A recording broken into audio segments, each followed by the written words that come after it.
Waalaikumsalam. Shalom alaikum. Salam alaikum adalah salam dalam bahasa Ibrani. Salam yang lazim digunakan oleh Kristen Ortodoks dan dinyanyikan oleh orang Yahudi saat ibadah menjelang hari Sabat.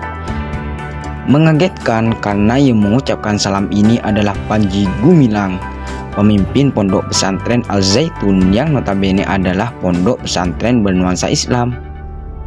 Membuat warga kampung kebingungan apa yang sebenarnya dianut oleh Panji. Mengapa ia memilih untuk mengucapkan salam seperti itu? Padahal telah ada salam khusus yang digunakan umat Islam kapanpun juga. Panji Gumilang hangat diperbincangkan karena keyakinannya ia adalah seorang pemimpin dari pondok pesantren yang sebenarnya sudah dari dulu dicurigai ada perbedaan dari Pompes kebanyakan. Bernama lengkap Abdus Salam Rosidi Panji Gumilang, lahir di Gresik, Jawa Timur tanggal 30 Juli 1946. Menghabiskan masa kecil dengan belajar di sekolah rakyat atau SR di pagi hari dan belajar mengaji di Langgar sore harinya, dan melanjutkan pendidikannya ke Pondok Modern Gontor tapi tidak lulus. Lalu berkuliah di IAIN Syarif Hidayatullah Jakarta dengan mengambil jurusan Sejarah dan Kebudayaan Islam Fakultas Adab dan aktif di HMI Ciputat. Mendapatkan gelar doktor dari Riven Universitas Buckingham Inggris karena pertimbangan jasanya dalam membawa perubahan di sektor pendidikan Indonesia. Lanjut dibesarkan dari keluarga terpandang. Melansir Tribun, menurut pengakuan ketua RT lingkungan tempat besar kakeknya bernama Abdurrahman, tokoh terpandang yang memiliki sebidang tanah yang kemudian dihibahkan dan kini menjadi Masjid Baitur Rahman. Setiap si Panji ini pulang kampung, ia akan keliling berziarah ke makam-makam keluarganya. Orang-orang di lingkungan masa kecilnya mempercayai bahwa kasus yang menimpanya saat ini hanyalah sebuah fitnah. Kini si Panji mengikuti jejak kakeknya yang juga telah 20 tahunan lebih memiliki rumah yang berdiri di atas lahan luas tapi tidak ditempati, hanya dijadikan aset. Diketahui ia juga membangun jembatan menuju rumahnya. Rumah yang berada di Depok itu saking luasnya warga mengira akan dibanguni ponpes baru. Tuturnya dalam banyak pidato pun cukup jelas dan tegas. Seorang pembicara yang bersih seperti dalam pidatonya ini menggambarkan kekagumannya terhadap sosok Bung Karno, presiden pertama Indonesia. Ia sampai membuat istilah mazhab Bung Karno untuk melebeli dirinya. Saya bilang mazhabku adalah Bung Karno. Alih-alih si Panji menggunakan mazhab dalam Islam kebanyakan, diketahui Panji juga dekat dengan beberapa nama besar seperti Muldoko, yang dilansir dari Tempo bahwa kepala staf kepresidenan itu mengaku mengenal dan dekat dengan Panji Gumilang. Terjadi karena beliau pernah datang ke Al-Zaitun untuk berceramah saat masih menjadi Pangdam Siliwangi. Mendengar isu pencabutan izin Ponpes Al-Zaitun, Muldoko dalam laporan Tempo yang lain mengusulkan untuk tidak terburu-buru untuk mengambil keputusan itu. Untuk kedekatan Panji dengan beberapa tokoh besar itu sudah menjadi hembusan kabar yang kencang. Melansir Suara Cirebon, Gus Dur pernah berkata bahwa Panji dan Al-Zaitun dulunya dekat dengan Soeharto. Bahkan dalam wawancaranya, Gus Dur kala itu berkata bahwa Ponpes Al-Zaitun sebenarnya milik Pak Harto. Saat reformasi tahun 1999, Ponpes ini sampai dijaga oleh Kopassus. Ia juga menyebut satu nama, yakni Abu Toto, yang merupakan anak emas mendiang Letnan Jenderal TNI Ali Pultopo. Abu Toto inilah yang menjadi misteri. Ada yang mengatakan bahwa nama itu adalah nama samaran dari pemimpin dan pemilik Ponpes Al-Zaitun yang sebenarnya. Namun ada juga yang mengatakan bahwa itu adalah nama samaran dari Panji Gumilang.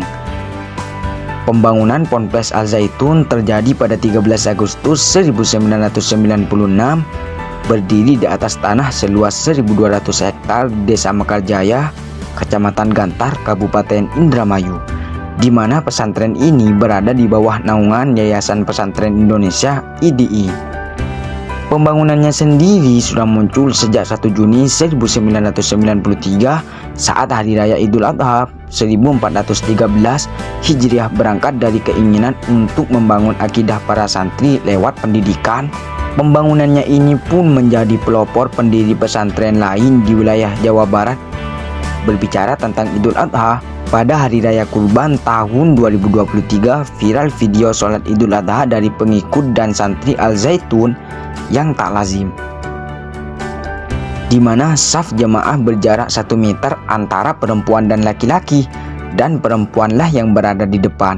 Melansir dari VOI, peresmian Ponpes dilakukan oleh Presiden ketiga Indonesia B.J. Habibie pada tanggal 27 Agustus 1999. Dan pada tahun 2005, media kenamaan Amerika Serikat yang berbasis di Washington DC dan Washington Post menobatkan Pondok Pesantren Al-Zaitun sebagai Ponpes terbesar di Asia Tenggara. Tidak hanya itu, Ponpesnya juga menorehkan banyak prestasi dalam dan luar negeri. Para santrinya bahkan rutin meraih gelar juara di bidang olahraga hoki, baik tim, putra maupun putri. Hanya saja beredar kabar bahwa bukan Panji pendiri dari Ponpes ini, melainkan Imam Supianto yang bekerja sama dengan rekan yang bernama Haji Sarwani. Mereka bertemu dengan Panji yang kala itu masih menjadi pedagang beras. Mereka pun tertarik mengajak kerjasama untuk mendirikan pesantren dan permintaan pun disetujui oleh Panji. Setelah Haji Sarwani meninggal dunia, mereka berkonsultasi dengan notaris. Hasilnya adalah Panji ditetapkan menjadi pemimpin. Singkat cerita, tidak lama setelah itu Panji mendepak imam dan memimpin mengurus sendirian Ponpes itu. Hingga kini untuk masuk ke Ponpes ini, ya biayanya cukup tinggi. Untuk jenjang madrasah ibtidaiyah berkisar 7 hingga 8 juta rupiah. Sementara untuk jenjang madrasah sanawiyah terdiri 5 skema pembayaran dan uniknya nih pakai dolar. Semua biaya ini mencakup perlengkapan tidur dan perlengkapan makan 1 tahun, perawatan asrama 3 tahun, kursi dan jemuran 1 tahun, seragam dan 1 tahun pembuatan beat, termasuk kegiatan untuk para santri seperti ekstrakurikuler, olahraga dan seni 1 tahun. Kemudian kegiatan organisasi santri 1 tahun, administrasi, notaris, tes antigen 2 orang, sewa bis dan buku paket fasilitas yang dinikmati para santri. Ada lagi nih sebuah video yang beredar hebat memperlihatkan keganjilan dari dalam profesi ini. Dalam video ini ada seorang santri yang diduga dari Al-Zaitun melantunkan azan dengan gerakan yang tak lazim, memakai gerakan tangan dan membelakangi kiblat. Soal-soal Yahudi yang sebelumnya kuperlihatkan di awal video sebenarnya pernah juga dilantunkan oleh Panji. Videonya viral dan itu sangat jelas. Shalom Aleichem, Avenu Shalom Aleichem.